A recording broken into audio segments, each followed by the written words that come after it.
So those scales just differ by one note, and the same applies to the third minor mode, the Phrygian. We're going to keep the flat 6 that we just played in there and add the flat second. So in this case that's a D flat in place of D natural. 2, 3, 4.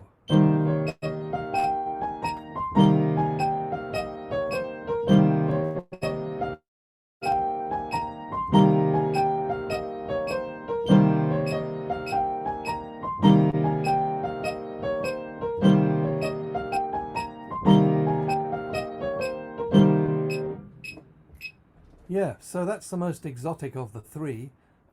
As we're adding flats progressively, the more flats you have, the darker the sound of the mode. So we've gone from the Dorian mode, which is the first choice for a minor chord, to a Phrygian mode, which is a much darker, more exotic sound. We're going to look at how these are used, why they're used, and I'll give you some examples of tunes in which they're specified. It's important now to realize why there are three minor modes. So I'm going to play the chords of the C major scale. This again is something we did last week, so it should go quite quickly.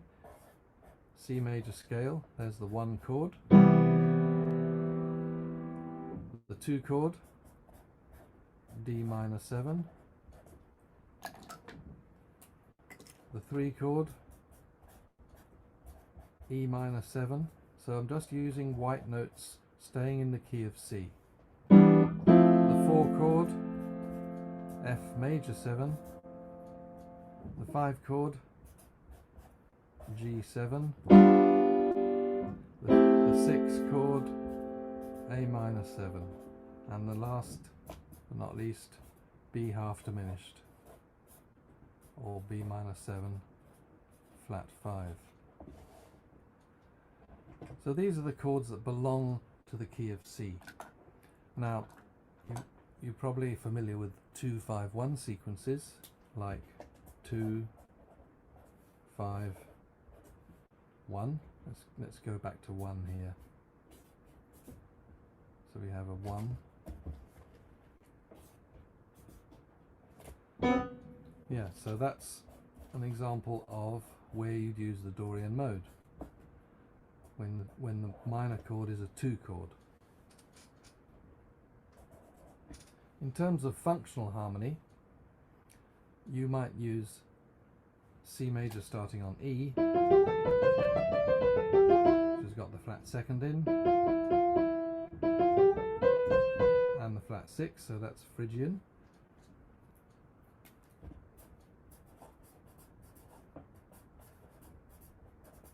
You'd use that very often if you had a 3 chord in a tune, just as you used Dorian mode when you have a 2 chord. And the last one is C major starting on A. So we don't have the flat 2, but we do have the flat 6. And that's Aeolian, also known as natural minor, because it's the same notes as the relative major. You realize that C major has a relative minor key attached to it. If you had these chords,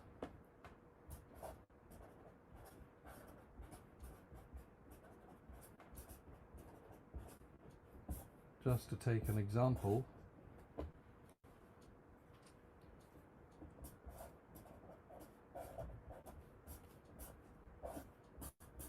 for instance, if you had these 8 bars, again you should be able to see that all those chords are from that scale of C.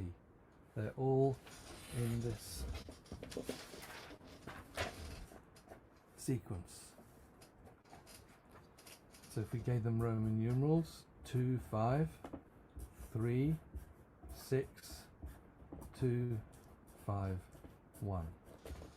Now, again, once you realize that they're in the same key, you can play the same scale, the scale of C, or patterns derived from the scale of C over all those chords.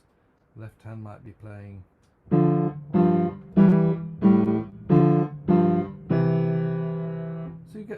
in quite a lot of tunes. Fly Me to the Moon has something very similar, and I'm going to give you an example now that features those exact chords. So I've chosen Corcovado, which is a Jobim tune. I'm sure you've heard of it. Sometimes some people call it Quiet Nights.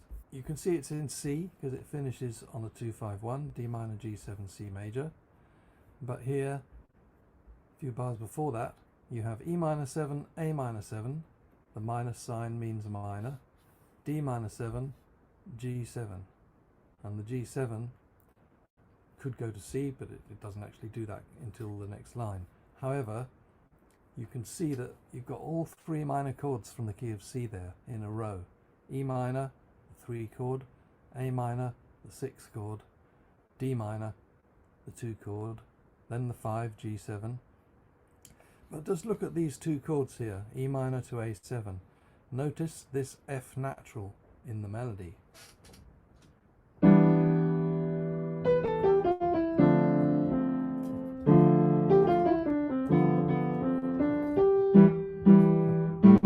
So maybe I'll go from the F minor and go from this bar here.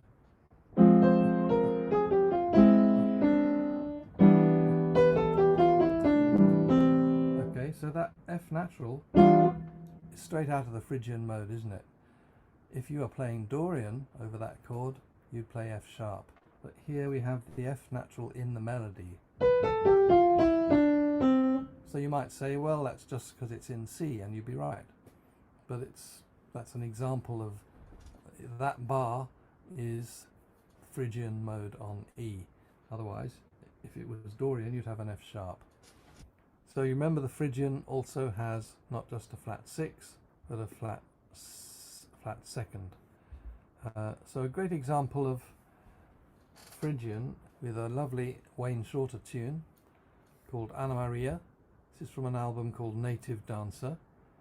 And this is in the real book, if you've got the real book. That's how I first encountered it, and I went out and got the album. And it was intriguing to me because it actually specified G minor Phrygian. And obviously you can't do that if you don't know what it is. I'll show you the chart. So this is the old real book. Sorry about the angle. Whoever scanned it wasn't taking a lot of care. So you can see at the top it says G Phrygian piano solo. And this is Herbie Hancock on this recording. And then you've got a 16 bar melody, well actually 14 bars, and then at the bottom here goes back to G minor Phrygian. This time they specify G minor. For some reason they didn't put the minus sign in there, but those are exactly the same things. The Phrygian scale is always going to be minor. Let's remind ourselves of the notes.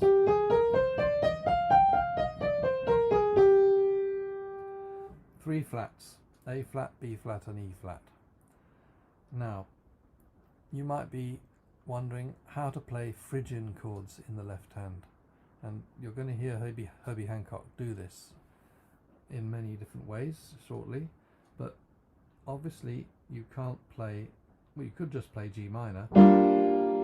But that's nothing Phrygian about that. So if you're going to try to make it sound more Phrygian, the various ways you can do that. I'm just going to show you get out of the screen share. So you could go back to these quartal voicings and just make sure that everything comes from the Phrygian mode, so that if you move it up, you'd have to play that. And then you could maybe do this.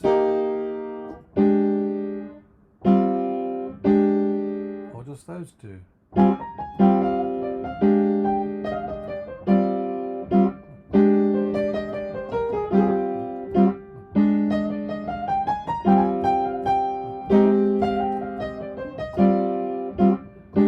So you see, it's useful to have 2 alternating chords when you have 4 or 8 bars to improvise over. As in with many modal tunes, you're not going to have just 1 bar, you'll likely have 4, 8, maybe 16. So a minimum of 2 chords would be good, but you could also do it here.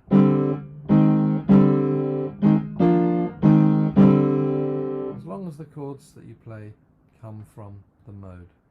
Another great one, the last one I'm going to show you, is this. So how dark is that? So you could say that that's a G minor chord without the third. It's got the flat second in and the fourth. But you're going to be putting the missing minor third in the right hand.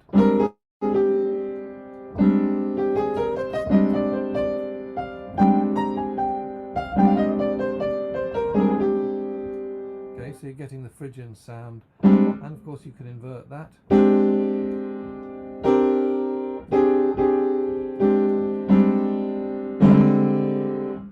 It can look quite similar to D half diminished, in fact.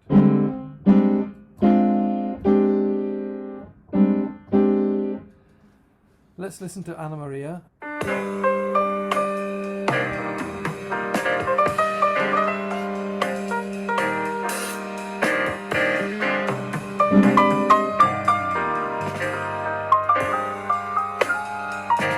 go to G major.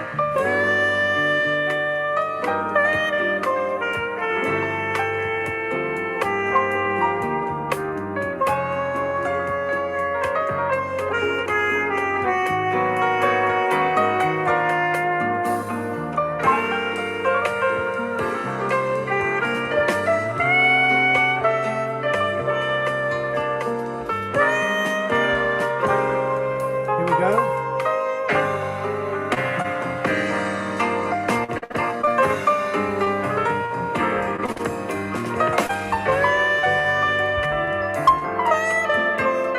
Yeah, so you could hear 4 bars of G minor Phrygian there, and Herbie Hancock was certainly getting that kind of sound that we were just talking about. I'm going to fast forward to the end of the tune and show you. This is a 2-page lead sheet, so I'm going to show you the end of the second page.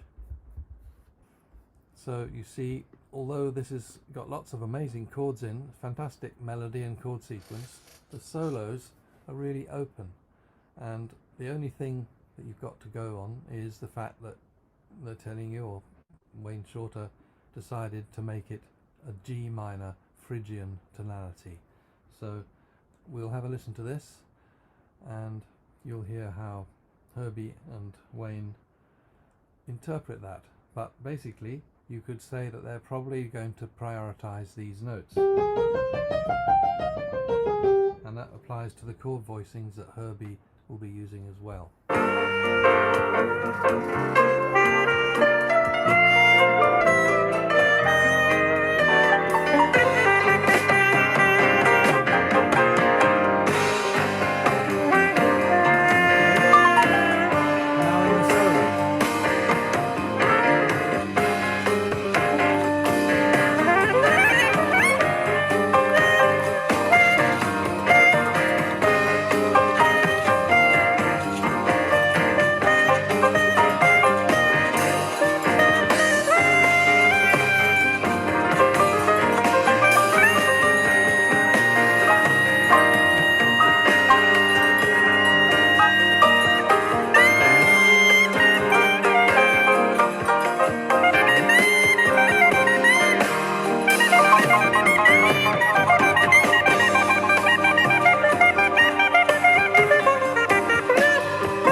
Hear that?